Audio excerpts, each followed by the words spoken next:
A millionaire took his twin kids out for dinner. It seemed like just another ordinary evening, until, at the next table, he spotted a struggling mum quietly counting out coins, trying not to draw attention. He watched, took a deep breath, and what he did next, nobody could quite believe. If you're enjoying the story, please hit like and leave a comment to support the channel. Now, back to our tale. Ricardo adjusted the knot of his tie as he parked the car in front of the restaurant. The March sun was still stubbornly warm over Sydney that late afternoon, and the orange reflections off the windows of the buildings in Mosman created an almost surreal contrast with the grey concrete. He switched off the engine and turned to the back seat, where Lucas and Laura were squabbling over the window, each wanting to point out some irrelevant detail on the street to the other. They were so physically alike that sometimes even he, their dad, had to look twice to tell them apart. But just a few seconds of observation was enough to notice their differences. Lucas was observant, quiet, always tuned into the details around him. Laura, on the other hand, was pure energy. She talked a mile a minute and couldn't sit still for more than 5 minutes.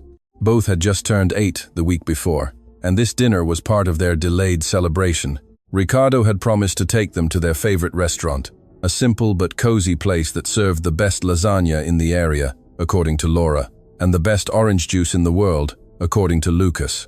He smiled, remembering how the two had negotiated every detail of their birthday outing, like tiny executives closing a deal. They got out of the car and walked to the entrance. The restaurant wasn't the fanciest, despite being located in one of the city's most expensive suburbs. It was one of those places that survived on the quality of its food and its family-friendly service, not its glamour. Ricardo appreciated that. He'd grown up in a very different neighborhood, where eating out was a New Year's Eve luxury, and he still carried within him the memory of measured meals, of shared plates, of his mum calculating every cent before ordering anything. The owner, Mr. Oliveira, greeted all three with a broad smile and led them to a table near the windows. Laura immediately plopped into her chair and grabbed the menu, even though she already knew exactly what she was going to order. Lucas sat next to his dad and stared out the window, watching the street. Ricardo noticed his son's eyes fixed on something specific. A man was selling ice creams on the pavement opposite, and a small child was tugging at her mother's arm, pleading for one. The mum shook her head, and the child insisted, pouting. Lucas followed the scene with quiet attention. The waiter brought water and took their orders. While they waited, Laura told her dad about a school project, something involving plants and science experiments that she didn't quite understand yet but already thought was amazing. Ricardo listened attentively, asking questions and encouraging his daughter's excitement.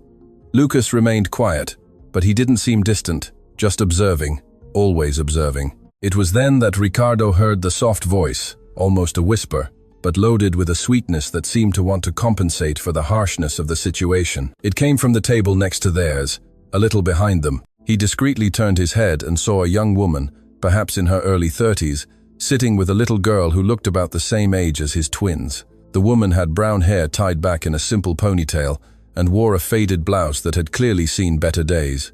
The girl wore a floral dress that, though clean and well kept, was visibly patched at one of the hems.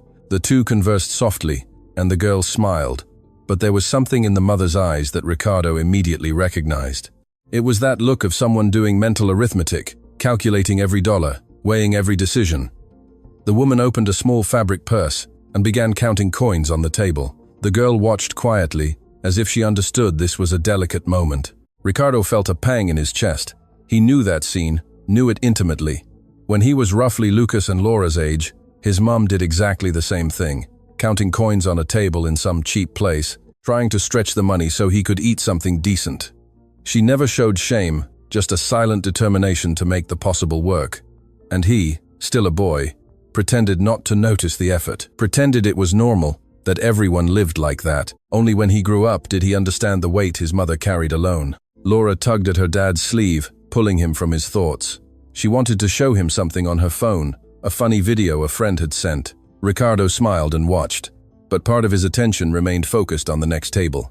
The woman had called the waiter and ordered something simple, just a plate of pasta and a lemonade to share with her daughter. The waiter took the order kindly and walked away. The girl seemed excited, swinging her legs under the table and chatting about something that had happened at school. The mum smiled, but the smile didn't quite reach her eyes. She stroked her daughter's hair with an affection that seemed to want to make up for everything she couldn't offer. Ricardo looked away, trying not to seem intrusive. He knew how uncomfortable it was to feel other people's gazes at times like that, but something inside him couldn't just ignore it. It wasn't pity. It had never been pity. It was recognition. It was seeing his own story reflected there, his own struggle, the silent effort of someone trying to maintain dignity while facing difficulties others didn't see.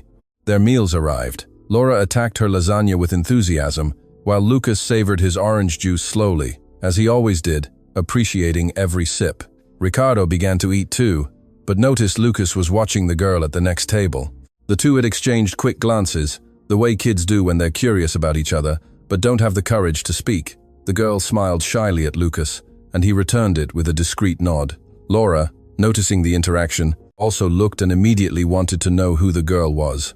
Ricardo asked her to lower her voice, explaining gently that people deserved privacy. Laura agreed, but kept casting curious glances now and then. Dinner proceeded at a relaxed pace. Ricardo chatted with his kids about weekend plans. He listened to Lucas talk about a book he was reading for school. He laughed at Laura's exaggerated stories about playtime, but in some corner of his mind, he kept returning to the table next door. He thought about his own journey. He'd come from an outer suburb like Blacktown, from a small apartment where he shared a room with his mum and had built a solid tech company. It hadn't been easy. There were times when he also counted coins, times when he had to choose between eating or paying for the bus, times when he thought about giving up. But the image of his mum, always strong, always fighting, never let him quit. And now he was here, in a restaurant in Mossman, with his well-dressed, well-fed kids, enjoying a comfortable life he'd earned with a lot of sweat. He would never forget where he came from. He would never forget the bitter taste of not having enough. The waiter brought dessert for Lucas and Laura, a milk pudding they adored. The two ate animatedly, arguing about which was better, the one at home or the one at the restaurant. Ricardo smiled, but he was distracted. He watched the mum and daughter finishing their plate of pasta. The girl seemed satisfied, even happy, as if this were the best dinner in the world. The mum delicately wiped her daughter's mouth with a napkin, a gesture so full of love that Ricardo felt a pang in his chest. She then called the waiter again and asked for the bill. Ricardo saw her open her purse and start to separate the money. Coins, some crumpled notes, all carefully counted. The waiter brought the bill, and she checked it, doing the mental maths before handing over the payment. There was enough, but it was clear there was nothing left over. The woman thanked him, put her purse away, and stood up, helping her daughter put on a light jacket. They walked towards the exit, the girl holding her mum's hand tightly, looking back one last time and waving shyly at Lucas, who returned the gesture. Ricardo watched the two leave through the door, disappearing onto the pavement lit by the streetlights. He remained silent for a few seconds, just looking at the closed door. Laura tugged at his sleeve again, asking if they could order more juice. He nodded, but he was distant. Lucas, always observant, quietly asked if his dad was okay. Ricardo smiled and said yes, just thinking about a few things. But it wasn't just thinking. It was feeling, reliving, recognizing that, despite all his success, all the comfort he'd achieved, there was something that never left him. The memory of who he was, where he came from, and how much that shaped who he was today.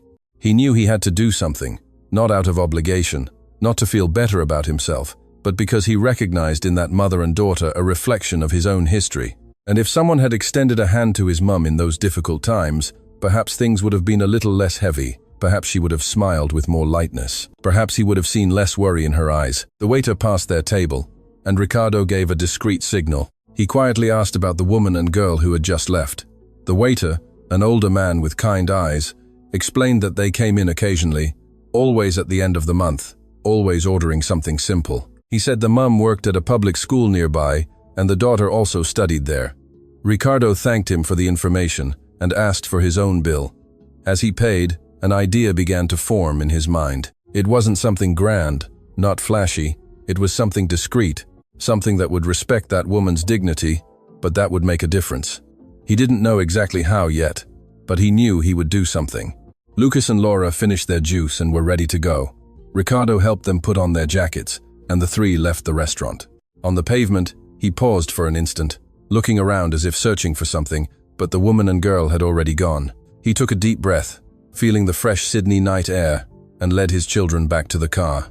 On the drive home, Laura chatted animatedly about dessert and plans for the next weekend. Lucas was quiet, looking out the window, lost in his own thoughts. Ricardo drove in silence, but his mind was working. He thought about how he could help without being intrusive, without causing embarrassment, without turning it into something that would strip that mother of her dignity. Because he knew, from his own experience, that the most important thing wasn't just receiving help, but receiving it in a way that didn't wound one's pride, that didn't make a person feel inferior. When they arrived home, the twins ran inside, excited to watch their favorite cartoon before bed. Ricardo stayed in the car for a few minutes alone, just thinking. The house lights were on, and he could see the shadows of his children moving through the window. He had a good life, stable, full of love, but he didn't forget that not everyone had the same luck, and perhaps that was precisely why he needed to do something. Not to feel better, but because it was the right thing to do, because he knew what it was like to be on the other side, because he recognized in the coins counted on the table the echo of his own childhood, and because, deep down, he believed that small gestures could change lives. He got out of the car, locked the door, and walked into the house. Tomorrow, he thought, tomorrow he would go back to the restaurant, talk to Mr. Oliveira, find out more about that mum and daughter, and find a way to do something that truly mattered, something that wasn't just an empty gesture, but a bridge between two worlds that, despite being so different, had much more in common than anyone could imagine. Ricardo woke up the next morning with the same restlessness that had accompanied him since dinner. There was something about that scene that wouldn't leave him alone, something that went beyond simply observing someone else's hardship. It was as if that woman and little girl had awakened a memory in him that he kept deep down, a place he rarely visited because it hurt too much. He had breakfast with the twins, listened to Laura complain about her maths, homework, and Lucas comment on a school soccer game, but his mind was elsewhere.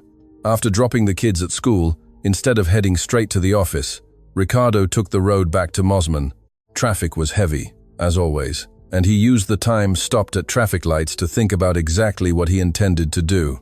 He didn't want to be intrusive. He didn't want to seem like someone offering charity disguised as kindness. He wanted something genuine, something that would make a real difference, but that would respect that mother's dignity. He parked in front of the restaurant around 10 a.m. The place was empty, just a few tables being set for lunch. Mr. Oliveira was at the till, checking papers, and looked up in surprise to see Ricardo enter at that hour. The two greeted each other with the familiarity of people who had known each other for years. Ricardo had been frequenting the restaurant since he moved to the area, and over time had developed a sincere friendship with the owner. Mr. Oliveira was a man in his 60s, with grey hair, strong hands of someone who had always worked hard, and eyes that conveyed genuine kindness. He invited Ricardo to sit and offered him a coffee. The two chatted about pleasantries for a few minutes, until Ricardo, carefully, brought up the subject that had brought him there. He asked about the woman and girl who had been in the restaurant the night before, at the table next to his. Mr. Oliveira sighed as if he knew the story well. He explained that Helena was a teacher at a local public school, a few blocks away. She had been working at the same institution for almost 10 years, dedicated, loved by her students and colleagues. Her daughter, Sophia, studied at the same school. They lived in a small, rented apartment, but it was clean and organized, according to what Mr. Oliveira knew from comments made by other customers who were their neighbors. Helena had been a widow for 3 years. Her husband had died in a car accident, and since then, she had been struggling alone to keep everything going. She had no close family in Sydney. Her parents lived out in the country and were also facing difficulties. She avoided asking for help. She had a quiet pride that Mr. Oliveira deeply respected. She came to the restaurant once or twice a month, always at the end of the month, when her paycheck was almost entirely committed to rent, bills, and school supplies for Sophia. She always ordered something simple, shared it with her daughter, and paid by carefully counting out every dollar. Ricardo listened in silence, feeling the pang in his chest grow with each detail. It was exactly as he imagined. It was exactly like his own story. He took a deep breath and then made a proposal to Mr. Oliveira. He wanted to leave a monthly credit at the restaurant in Helena's name, but completely anonymously. She could come as many times as she wanted, order whatever she wanted within a reasonable amount he would set. Nothing extravagant, just enough for her and Sophia to eat well, without having to count coins. Mr. Oliveira was surprised, but didn't question it. He had known Ricardo long enough to know that this came from a sincere place. He just asked how he should present this to Helena, because she would certainly question it and probably refuse. Ricardo thought for a moment and asked Mr.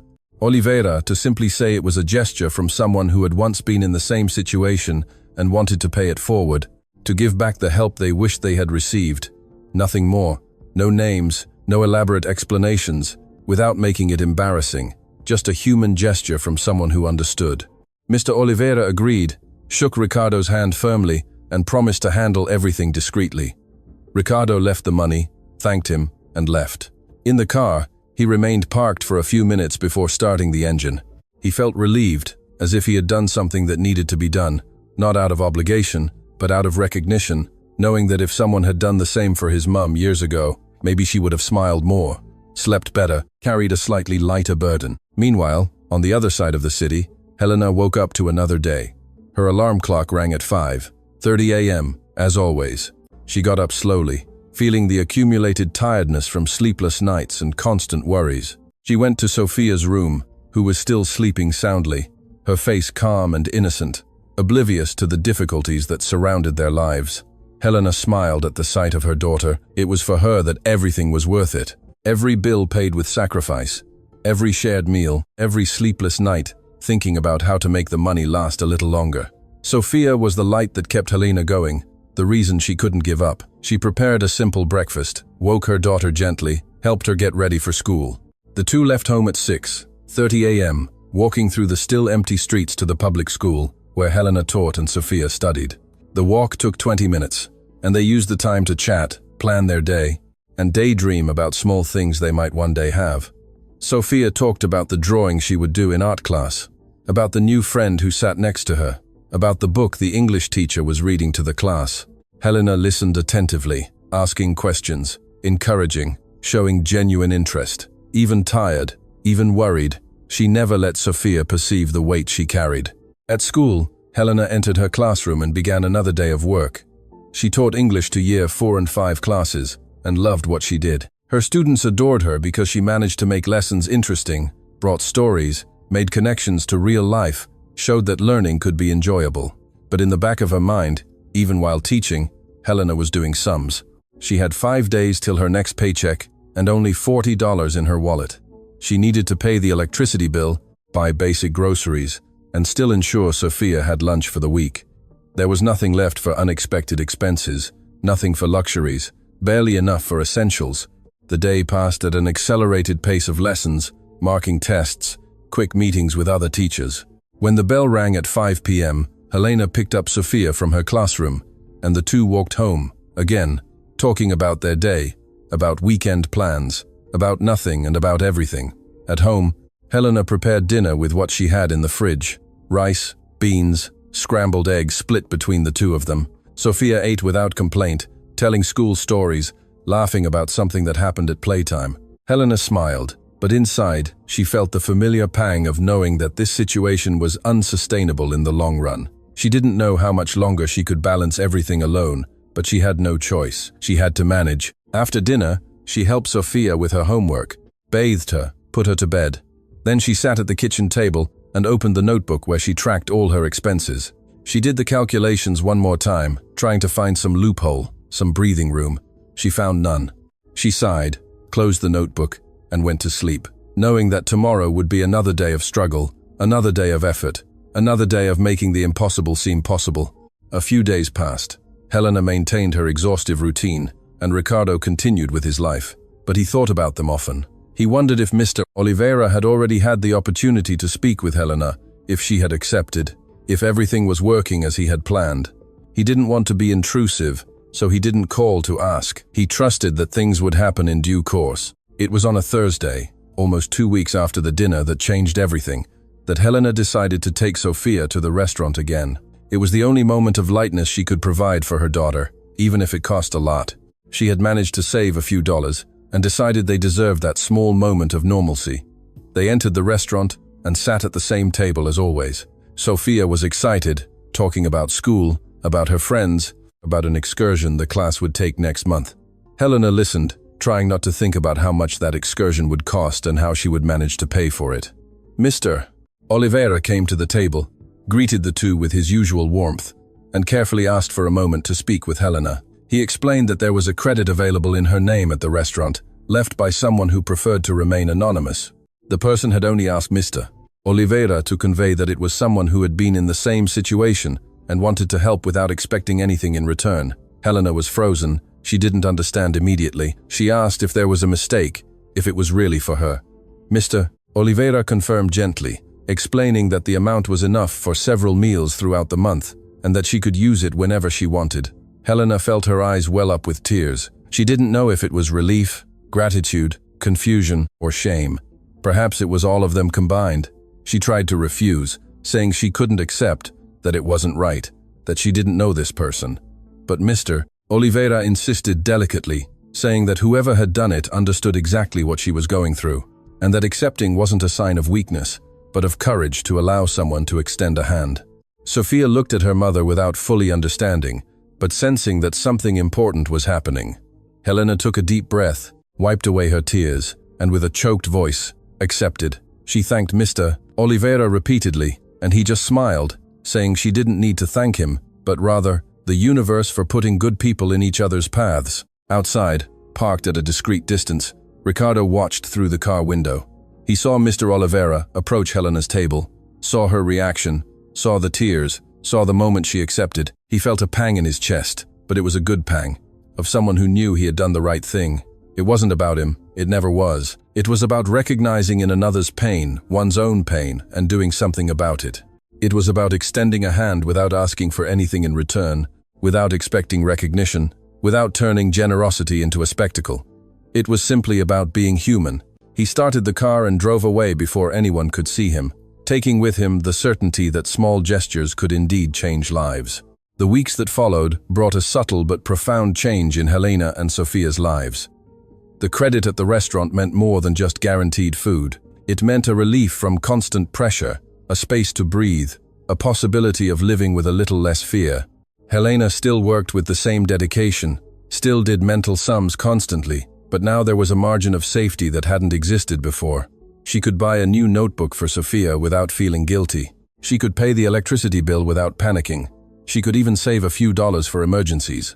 And most importantly, she could take her daughter to the restaurant without counting coins, without that tightness in her chest of not knowing if the money would be enough. Sophia perceived the change, even without fully understanding the details. Her mum smiled more, slept better, seemed less tired.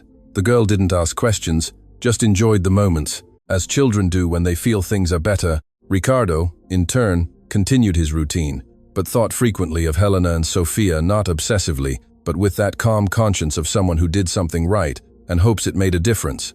He didn't seek information, didn't ask Mr. Oliveira for updates, respecting the anonymity he had established from the beginning. But every now and then, when passing the restaurant, he would slow down his car, look inside, and wonder if they were okay.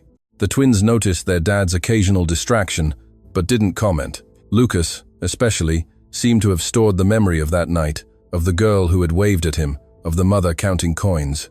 He didn't talk about it, but Ricardo sensed that his son thought about it, processing it in his quiet, observant way.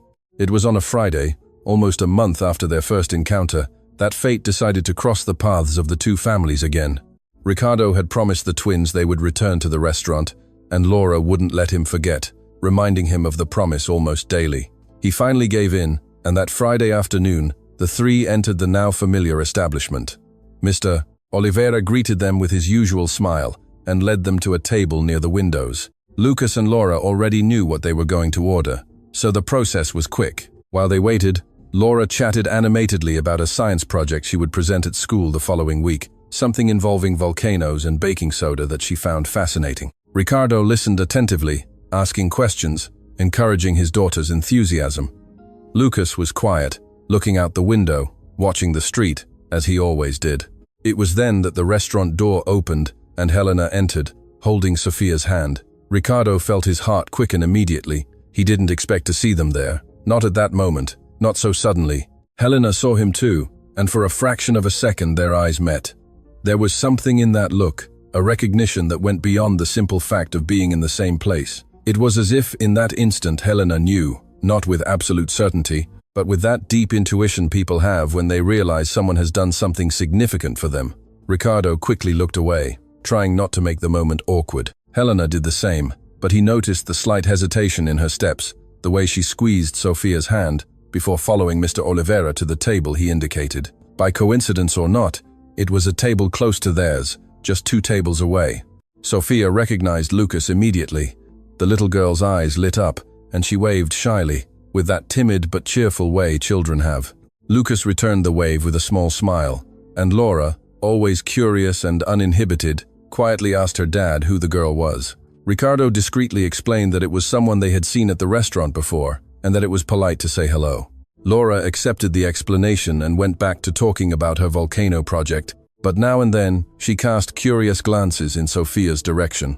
Helena sat down with Sophia and tried to act naturally, but she was visibly tense. She opened the menu, pretending to read carefully, but Ricardo could tell she wasn't really processing the words. Sophia, oblivious to the adult's attention, swung her legs under the table and chatted animatedly about something that had happened at school. Helena listened, responded automatically, but her mind was clearly elsewhere. The waiter came to take their order, and Helena chose with more freedom than she would have months ago. A chicken and potato dish for Sophia, a salmon salad for herself. Simple things, but things that would have been completely out of reach before. Sophia celebrated the choice, and Helena smiled, but the smile didn't quite reach her eyes. Ricardo watched everything discreetly, not wanting to be intrusive, but unable to simply ignore it. He felt torn between wanting to respect their space and a genuine curiosity about how they were doing, if the gesture had really made a difference, if Helena was okay. Lucas broke the silence unexpectedly. He turned to his dad and quietly asked if he could go talk to the girl. Ricardo was surprised because Lucas rarely took social initiatives like that. It was Laura who usually struck up conversations with everyone, but there was something in his son's determined manner that made Ricardo agree, only asking him to be polite. Lucas stood up, walked to Helena and Sophia's table with hesitant steps, and when he got there, he said a shy, "Good evening."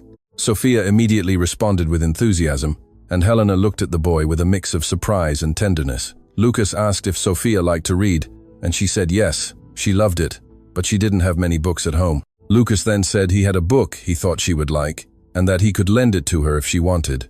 Sophia looked at her mum, asking for approval with her eyes, and Helena, touched by the boy's kindness, nodded.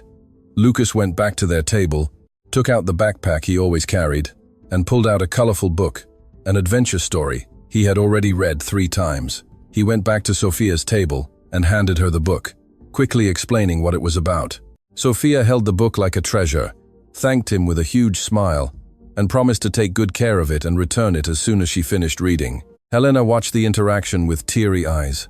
There was something so pure, so genuine in that simple gesture, that she felt her heart ache. She thanked Lucas with a soft voice, and the boy just smiled shyly before returning to his table. When Lucas sat down again next to his dad, Laura wanted to know what had happened, and he explained that he had just lent her a book. Laura thought it was nice, commented that the girl seemed friendly, and went back to talking about volcanoes. But Ricardo was silent, watching his son with a pride he couldn't hide. There was something there, in Lucas's spontaneous gesture, that went beyond good manners.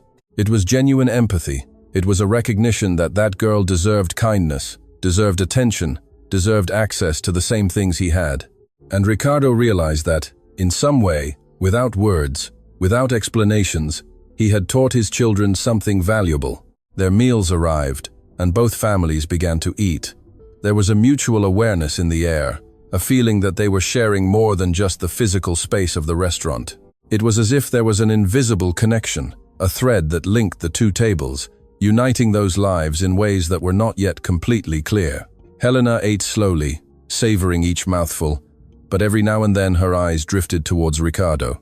She wanted to say something, wanted to ask, wanted to thank him, but she didn't know how. She wasn't sure if it was him. She had no proof, just that strong feeling that, yes, he was the one who had changed her and Sophia's lives. But what would she say? How would she approach the subject? Without seeming intrusive, without breaking the anonymity he clearly wished to maintain, Ricardo felt the weight of that occasional gaze and understood Helena's internal conflict. He also didn't know how to act. Part of him wanted to approach, talk, get to know them properly.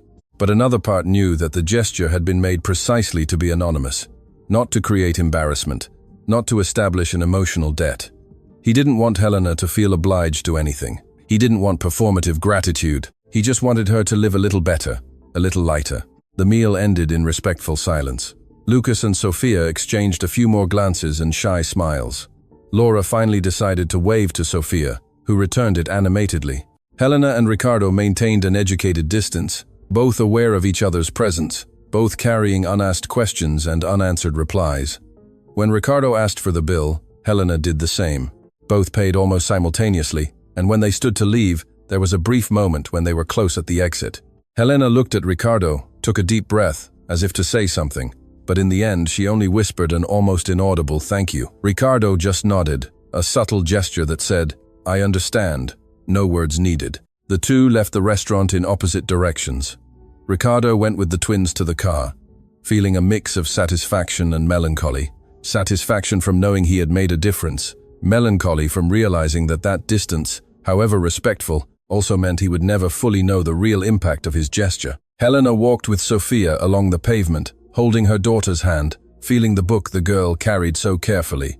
She knew deep in her heart who that man was. She knew it was he who had changed everything, and she carried immense gratitude, mixed with a desire to reciprocate in some way, to show that it hadn't been in vain, that she was making the most of every opportunity, every meal, every moment of relief he had provided. But for now, all she could do was move forward, take care of Sofia, live as best as possible, and carry within herself the certainty that there were still good people in the world, people who understood the pain of others, not out of pity, but out of recognition, people who extended a hand not to show off, but simply to help, and that, in some way, made all the difference. The days that followed that encounter at the restaurant brought an imperceptible but real change in the dynamic of the two families. Sofia wouldn't stop talking about the book Lucas had lent her. She read it every night before bed, and Helena watched her daughter immersed in those pages with a mix of joy and melancholy. It was just a book, a simple gesture, but it represented something much bigger, the possibility for Sofia to have access to things Helena couldn't provide alone. The girl asked questions about the story, commented on the characters, invented alternative endings. And in every word, Helena saw her daughter's intelligence and imagination flourishing, even amidst the limitations that surrounded their lives. At school, Sofia began to talk about the boy who had lent her the book. She told her friends about the story, how kind he had been, how she was taking good care of the book, to return it without a single crease. The teachers noticed the girl's renewed enthusiasm for reading, and Helena, in quick conversations in the hallways, explained that a child had lent Sofia a book and that this had sparked an even greater interest in stories. Her colleagues commented on how lovely it was when children shared like that, and Helena agreed, but kept the emotional weight of that gesture to herself. Because it wasn't just about a book, it was about unexpected kindness, about bridges built between different worlds, about the possibility that perhaps, just perhaps, they weren't as alone as she thought. Ricardo, in turn, occasionally heard Lucas comment about the girl from the restaurant. The boy wondered if she had finished reading yet, if she had liked the part where the hero discovers the secret map, if she would return the book the next time they met. Laura also participated in the conversations, wanting to know more about Sofia, asking if she studied at the same school as them, if she had siblings, if she liked to draw.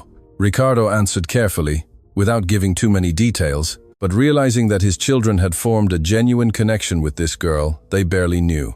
And that made him proud. Proud because somehow his children were learning about empathy, not through speeches, but through real experiences. 2 weeks after the book loan, Ricardo returned to the restaurant with the twins. He hadn't planned it, but Laura asked so much that he eventually gave in. When they arrived, the place was reasonably full, families dining, conversations overlapping, the good smell of home-cooked food in the air. Mr. Oliveira greeted them and led them to an available table. While they waited for their orders, Lucas was restless, looking around, clearly searching for someone. Ricardo noticed, but didn't comment. He knew his son hoped to see Sofia.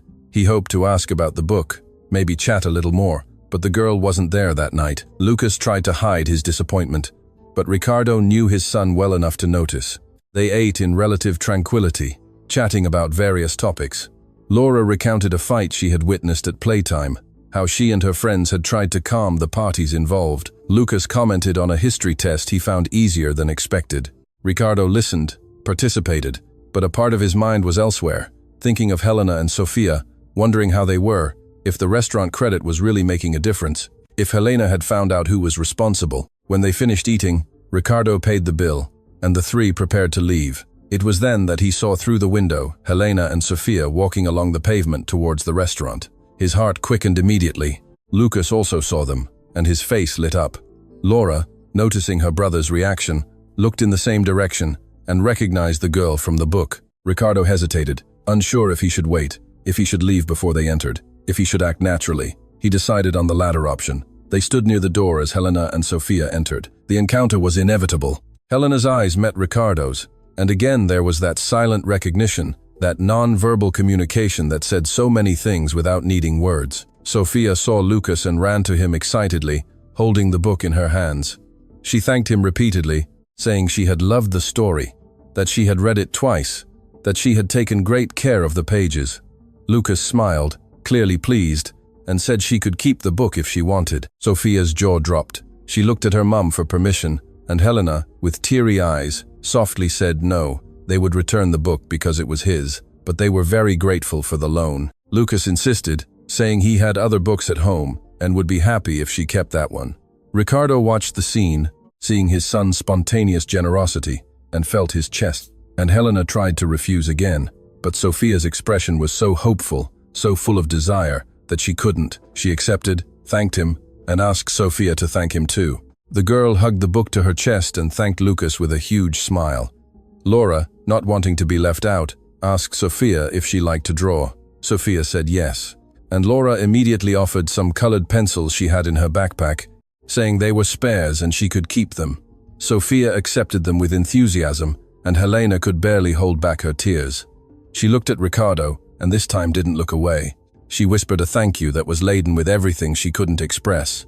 Thank you not just for the pencils and the book, but for raising children who were kind, who saw Sophia not as someone to pity, but as an equal, someone worth sharing with. Ricardo just nodded, feeling a lump in his throat. He wanted to say so many things. He wanted to ask if she was okay, if she needed anything, if the gesture had really helped, but he knew it wasn't the moment. He knew he needed to respect the boundaries, respect her space, respect the dignity she carried with such effort.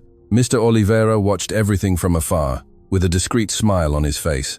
He knew both their stories well, knew about the anonymous credit, knew about Helena's struggle, knew about Ricardo's silent generosity, and he saw something beautiful forming in that casual encounter. It wasn't charity, it wasn't pity, it was genuine human connection. It was a recognition of shared humanity. It was the building of something that might turn into a true friendship.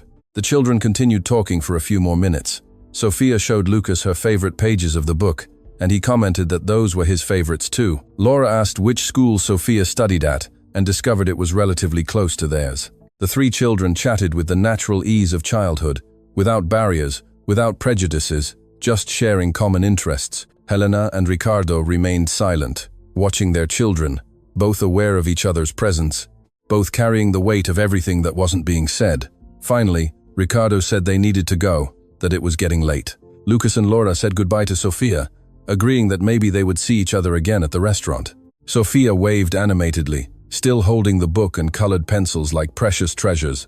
Helena thanked him once more, and this time her voice was firmer, clearer. She wanted Ricardo to know that it mattered, that it made a difference, that she saw and valued not just the material gestures, but the respectful and dignified way he and his children treated her. Ricardo and the twins left the restaurant, and Helena stood still for a moment, holding Sophia's hand, watching them walk away down the pavement. She felt a mix of emotions difficult to name: gratitude, certainly, but also something more, something that resembled hope. The hope that perhaps the world wasn't as harsh as it seemed, that there were still good people, that she and Sophia weren't completely alone. They sat at the table, and Sophia wouldn't stop talking about Lucas and Laura, how nice they were, how she wanted to draw something beautiful with the new pencils. Helena listened, smiling, but inside she was processing everything that had happened.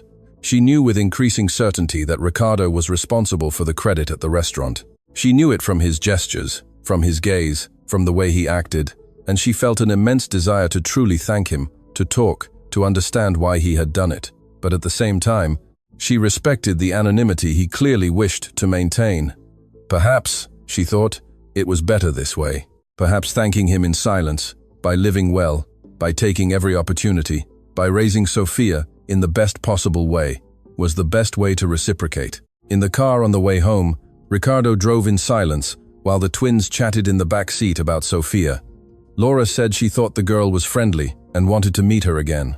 Lucas agreed, commenting that she seemed very intelligent and would probably be a good friend. Ricardo listened to it all, feeling his heart warm. His children were learning, without him having to explicitly teach them, about compassion, about generosity, about seeing beyond appearances and social differences, and that was more valuable than any formal lesson he could give.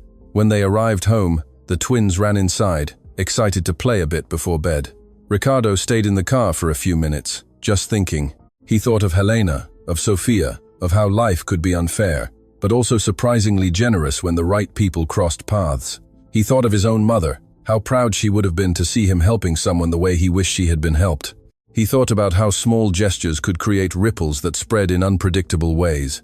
He got out of the car and went inside, carrying with him the certainty that he had made the right choice. He didn't know what the future held. He didn't know if he would meet Helena and Sofia again. He didn't know if those casual encounters would turn into something more, but he knew that at that moment he was making a difference, and that was enough. The casual encounters at the restaurant began to become less casual and more frequent. Not that there was an explicit agreement, but it seemed that both families had unconsciously adjusted their routines to increase the chances of running into each other. Ricardo took the twins to the restaurant more regularly, always on Friday evenings. Helena, in turn, found herself also choosing that day and time to take Sofia, rationalizing to herself that it was just because the restaurant got busy then. But deep down, both knew there was something more to those choices. The children were the first to establish a true friendship. Sofia, Lucas, and Laura chatted with increasing naturalness at each meeting. They discovered they had similar tastes in many things. They loved adventure stories, preferred orange juice to soft drinks, found maths difficult but interesting. Sofia talked about her classes at the public school, about the art teacher who taught painting techniques, about the dodgeball tournament happening at playtime. Lucas and Laura shared stories from their private school, but without fanfare, without making it seem like their experiences were better or more important. They were just children exchanging experiences, building bridges through common interests. Helena watched everything with a mix of joy and apprehension. Joy, because she saw Sofia happy, making friends, having access to conversations and experiences that enriched her world. Apprehension, because she feared that eventually the social differences between them would become too evident, that Sofia would realize how distinct their realities were and feel inferior. But the children seemed oblivious to these adult concerns. For them, what mattered was the genuine connection, the possibility of sharing, of laughing together, of creating memories. Ricardo also watched and noticed the subtle tension in Helena. He understood perfectly where that worry came from, because he had felt the same as a child. He remembered how painful it was to realize that some classmates had things he would never have, how his mother tried to compensate with love and attention, what she couldn't materially offer. He didn't want Sofia to go through that. He didn't want the encounters to become a source of suffering. But at the same time, he saw that the children were genuinely happy together, and that had undeniable value. It was on one of those Fridays that something different happened. The three children were chatting animatedly when Laura, with her characteristic spontaneity, invited Sofia to come to her house the following Saturday. She said she had a huge collection of books, and Sofia could choose some to take home, that they had a cool backyard where they could play, that it would be fun. Sofia was radiant with the invitation, but immediately looked at her mum for approval. Helena froze. She hadn't expected that. She didn't know how to react. Her first instinct was to politely refuse, invent some excuse, maintain the safe distance she had been trying to preserve. But she saw the hopeful expression on Sofia's face. She saw how much her daughter really wanted to go, how much it meant to her. Ricardo noticed Helena's internal conflict and gently intervened. He said it would just be a casual afternoon, that the children could play a bit, and that Helena was also invited, and would be very welcome. He spoke naturally, without pressure, making it clear it was a genuine invitation, not an obligation. Helena took a deep breath, felt her heart race, and after a few seconds of hesitation, accepted. She thanked him for the invitation, said it would be good for Sofia to have a different Saturday, and ironed out the details with Ricardo. He offered to pick them up, but Helena preferred to go on her own, maintaining some control over the situation. Ricardo understood and respected her choice, simply giving her the address. When they left the restaurant that night, Sofia wouldn't stop talking about the invitation. She asked her mum what clothes she should wear, if she could bring the book Lucas had given her to show she was taking good care of it, if there would be other children there. Helena answered patiently, but inside she was nervous. Nervous because it meant a new level of closeness. It meant entering Ricardo's world in a more concrete way. It meant exposing the differences between their lives even more. But she also felt an anticipation, a curiosity about what it would be like, about who that man truly was, the man who had changed their lives so much without asking for anything in return. Saturday arrived, sunny and warm, typical of Sydney in early summer. Helena woke early, even though it was the weekend, and spent the morning tidying the house and getting Sophia ready. She chose a simple but pretty dress for her daughter. She carefully brushed her hair, making sure she was clean and presentable. For herself, she chose a light blouse and jeans, nothing too elaborate, trying to strike a balance between casual and respectful. Sophia was so excited she could barely sit still, asking 1,000 questions, imagining what the house would be like, the backyard, the books. They left home early in the afternoon and took 2 buses to Ricardo's neighborhood. The journey took almost an hour, and Helena used the time to talk with Sophia, explaining that it was important to be polite, to thank them for their hospitality, not to ask for anything beyond what was offered. Sophia listened attentively, promising to behave perfectly. When they got off the second bus and started walking along the tree-lined streets of the neighborhood, Sophia looked around with wide eyes. The houses were large, well-kept, with gardens and beautiful gates. It was a completely different world from the small apartment where they lived. They found the address, a 2-story house with a light facade and a garden out front. Helena took a deep breath before ringing the doorbell, holding Sophia's hand tightly. Ricardo opened the door personally, casually dressed in a t-shirt and shorts, smiling warmly. He greeted the 2 gently, invited them in, and Helena felt a mix of relief and nervousness as she crossed the threshold. The house was beautiful, but not ostentatious, tastefully decorated, with many books on the shelves, family photos on the walls, an atmosphere that conveyed warmth and welcome. Lucas and Laura appeared immediately, excited about Sophia's arrival. They greeted Helena politely and immediately took Sophia to show her the backyard and the book collection. Helena stayed in the living room with Ricardo, and for the first time, they were alone, without the children as intermediaries. There was a brief, awkward silence, both aware that this was a different, yet intimate moment in a way. Ricardo offered something to drink, and Helena accepted a glass of juice. They sat in the living room, and he asked about her work, about the school, about how the school year was going. Helena answered sincerely, talking about the challenges of teaching in a public school, about the lack of resources, but also about the satisfaction of seeing students learning, of making a difference in the lives of children who often had little beyond school. Ricardo listened with genuine attention, asking questions, showing real interest.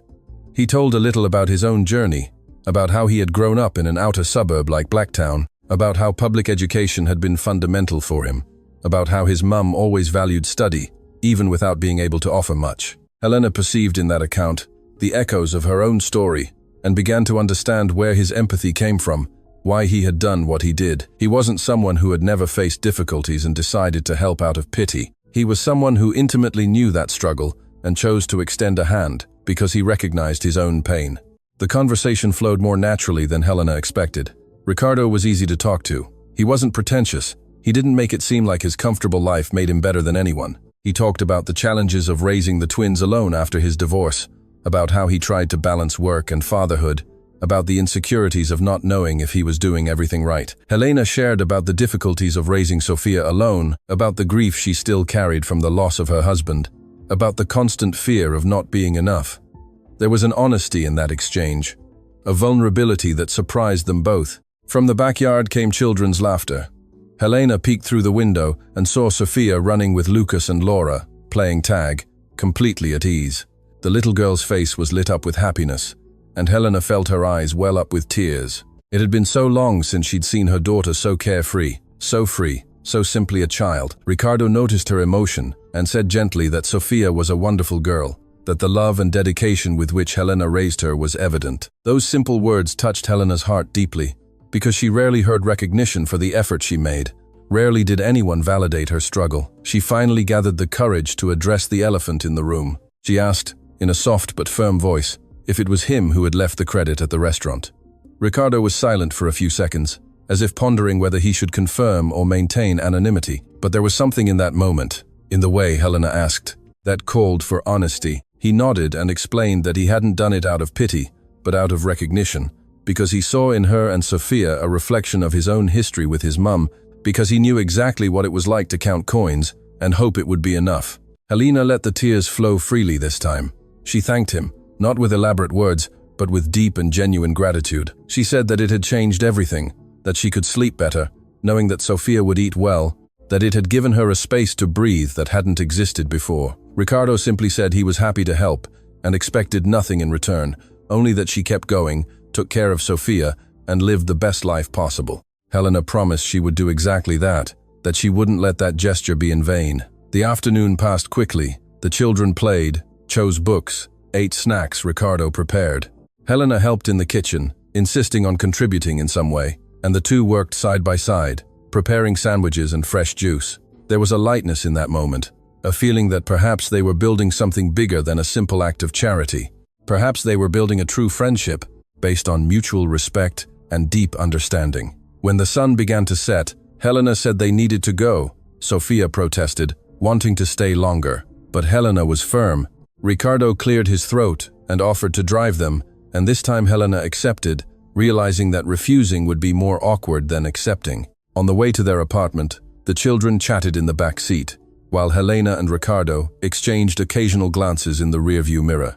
When they arrived, Helena thanked him again, and Ricardo said that the doors of his house were always open, that Sofia would always be welcome, that he truly appreciated their company. Helena got out of the car, holding Sofia's hand, who was carrying 3 new books and a huge smile. The two waved as Ricardo drove away, and Helena stood still for a moment, processing everything that had happened. Something had definitely changed that day. It was no longer just about financial help or anonymous gestures. It was about real human connection, about two people who had found mutual understanding and respect in each other. This, Helena realized, was perhaps the most valuable gift of all. The days that followed that afternoon at Ricardo's house brought a noticeable change in the dynamic between the two families. It was no longer about casual encounters or anonymous gestures. It was about a friendship that was solidifying naturally and genuinely. Helena felt lighter, not just from the material help she received, but from the certainty that she was no longer facing the world alone. There was someone who understood, who respected, who was there not out of pity, but out of recognition of shared humanity. Ricardo also felt the difference. It had been years since he had connected with someone so deeply. Since his divorce, he had focused all his energy on his children and work, keeping people at a safe distance. But Helena was different. She understood his wounds because she carried her own. She understood his fears because she also had them. She understood the importance of dignity because she fought every day to preserve hers. There were no games, no pretensions. It was all very honest, very real. The children, of course, were completely oblivious to the emotional complexities of the adults. For them, everything was simple. They had found true friendship and enjoyed every moment together. Sofia began to frequent Ricardo's house on Saturdays, always accompanied by her mother. And those encounters became everyone's favorite part of the week. They played in the backyard, read books together, did art projects, invented games. Lucas taught Sofia to play chess, and she showed him drawing techniques she had learned at school.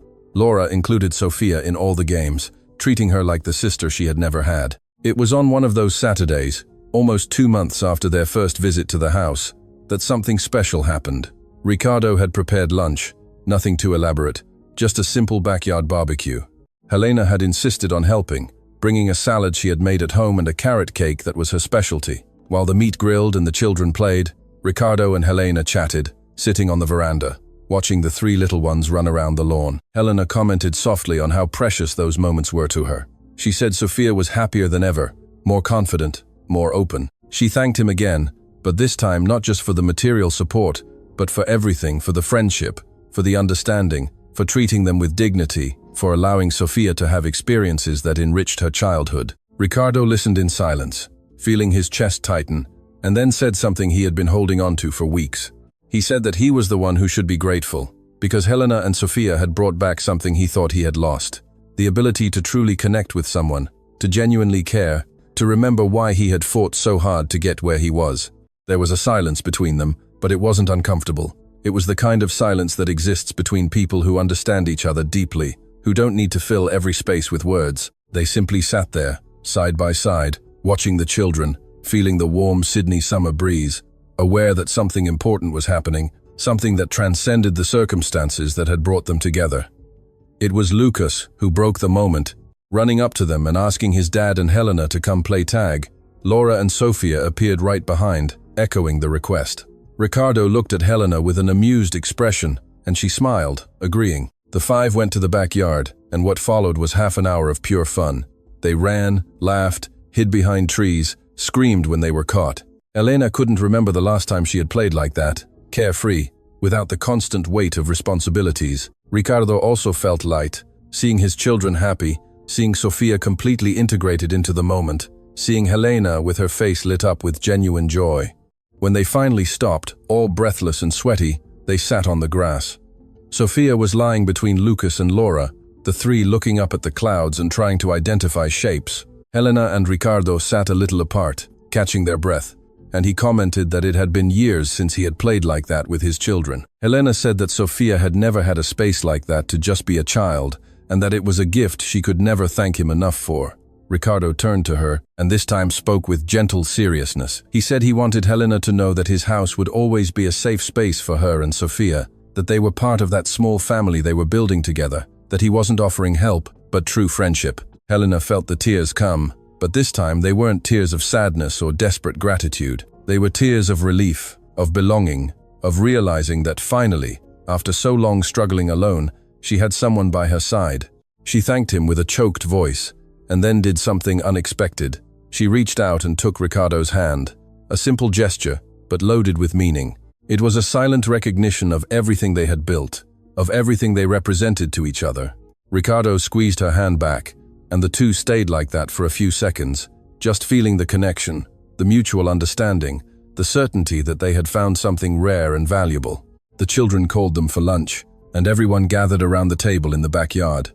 They ate with appetite, talking about the most varied subjects. Sofia talked about a project she was doing at school about marine animals. Lucas spoke about a new book he was reading. Laura was excited about a school fete that was coming up. Ricardo and Helena participated in the conversations, asking questions, laughing at the stories, feeling part of something bigger than the sum of their individualities. When they finished eating, Helena insisted on helping wash the dishes. Ricardo tried to refuse, but she was firm, saying she wanted to contribute, that it mattered to her. The two worked side by side in the kitchen, with the same harmony they had already developed in previous encounters. While they washed and dried the dishes, they talked about future plans. Helena mentioned that Sofia would have a presentation at school the following month, and Ricardo immediately offered to go, bringing Lucas and Laura. Helena was touched by his genuine interest and said it would be wonderful to have them there. When the dishes were put away and the kitchen tidy, they returned to the backyard and found the three children sitting under a tree. Lucas was reading aloud to the girls. It was such a perfect scene, so full of innocence and true friendship, that both Helena and Ricardo stopped just to observe. He commented in a low voice that this was all he had ever wanted for his children, that they would know how to value people for who they were, not for what they had, that they would understand that kindness and empathy were worth more than any material possession. Helena said that Sofia was learning the same lessons and that everything they were experiencing would shape who she would be in the future. The afternoon drew to a close, and eventually, Helena said they needed to go. This time, however, there was no urgency as before, no discomfort. It was just the natural end of a wonderful day. Sofia said goodbye to Lucas and Laura with tight hugs, promising to return the following Saturday. Ricardo cleared his throat and offered to drive Helena and Sofia again. And this time Helena accepted, realizing that refusing would be more awkward than accepting. On the way to their apartment, the children chatted in the back seat, while Helena and Ricardo exchanged occasional glances in the rearview mirror. When they arrived, Helena thanked him again, and Ricardo said he wanted Helena to know that she was an incredible person, that he admired her strength, her dedication, the way she raised Sofia. He said he felt privileged to have crossed their path, and that he hoped their friendship would last for many years. Helena, with teary eyes, thanked him sincerely and said she felt the same, that Ricardo and the twins had changed their lives in ways that went far beyond material support, that they had given her something priceless, hope.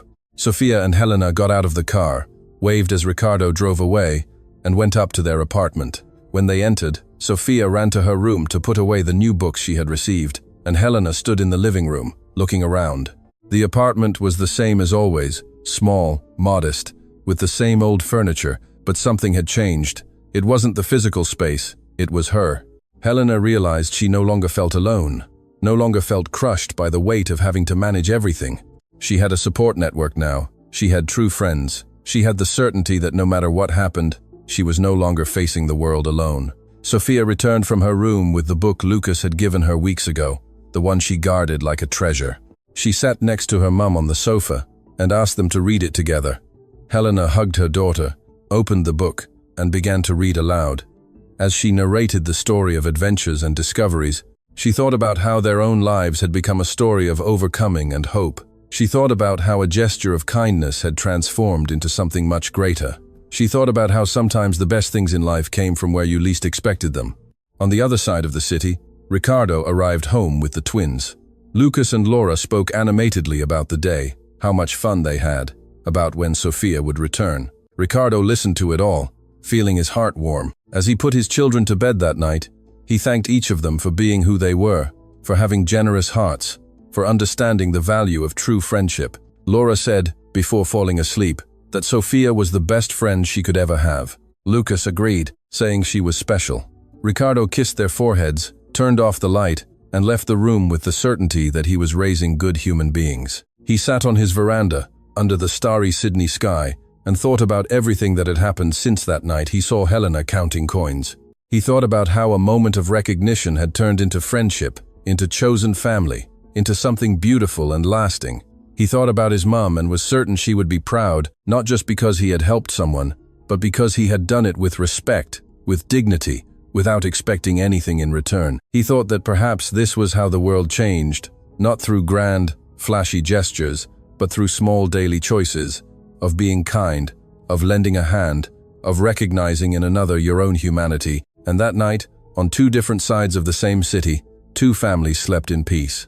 Not because all their problems were solved, not because life had become perfect, but because they had found something precious, the certainty that they were not alone, that they had each other, that together they could face whatever came next. And that, in the end, was all that truly mattered.